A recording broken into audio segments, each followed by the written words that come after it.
ನಮಸ್ಕಾರ, ನಾನು ಡಾಕ್ಟರ್ ಶಶಿಕಾಂತ್ ಅಂತ ಹೇಳಿ ಡಿವೈನ್ ಗ್ರೇಸ್ ಹಾಸ್ಪಿಟಲಲ್ಲಿ ಮೆಡಿಕಲ್ ಡಾಕ್ಟರ್ ಆಗಿದ್ದೇನೆ. ಇವತ್ತು ನಾವು ಸ್ಕೇಬೀಸ್ ಬಗ್ಗೆ ಮಾತಾಡೋಣ.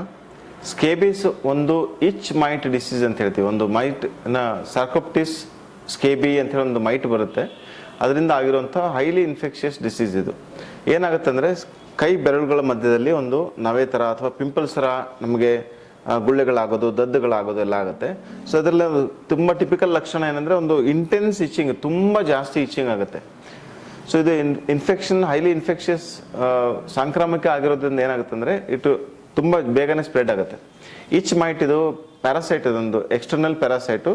ಸ್ಕಿನ್ ಕೆಳಗಡೆ ಅದು ಹೋಗ್ತಾ ಇರುತ್ತೆ. ಒಂದು ಅರ್ಧ ಗಂಟೆಯಿಂದ 1 ಗಂಟೆ ಒಳಗಡೆ ಅದು ಸ್ಕಿನ್ ಕೆಳಗಡೆ ಮೊಟ್ಟೆಗಳನ್ನು ಇಡೋಕ್ಕೆ ಕ್ರೀಪ್ ಮಾಡ್ತಾ ಇರುತ್ತೆ. ಸೊ ಇದು ಪ್ಯಾರಾಸೈಟಿಕ್ ಇನ್ಫೆಕ್ಷನ್ಸ್. ತುಂಬ ಡಯಾಗ್ನೋಸಿಸ್ ತುಂಬ ಕ್ವಿಕ್ಕಾಗಿ ಮಾಡಬೇಕು, ಮತ್ತು ಪರ್ಮೆಥ್ರಿನ್ ಮತ್ತು ಬೆಂಜೋಯಿಟ್ ಕೆಲವೆಲ್ಲ ಮೆಡಿಸಿನ್ಸಿಂದ ನಾವು ಕ್ಯೂರ್ ಮಾಡ್ಬೋದು. ಸೊ ಯಾರಿಗಾದರೂ ತುಂಬ ಇಂಟೆನ್ಸ್ ಇಚ್ಚಿಂಗ್ ಇದ್ದರೆ, ಪಿಂಪಲ್ಸ್ ಥರ ರ್ಯಾಷಸ್ ಇದ್ದರೆ, ಕೈಯಲ್ಲೋ ಮೊಳಕೈಯಲ್ಲೋ ಮೊಳಕಾಲಲ್ಲೋ ಅಥವಾ ಬೆನ್ನಲ್ಲೋ ಯಾವುದೇ ದೇಹದ ಭಾಗದಲ್ಲಿದ್ದರೆ ಪಿಂಪಲ್ಸ್ ಥರ ಇರುತ್ತೆ. ಒಂದು ಟಿಪಿಕಲ್ ಫೀಚರು. ಎರಡನೇದು ತುಂಬ ಇಂಟೆನ್ಸ್ ಇಚ್ಚಿಂಗ್ ಇರುತ್ತೆ. ಮೂರನೇದು ಗೆರೆಗಳಿರುತ್ತೆ.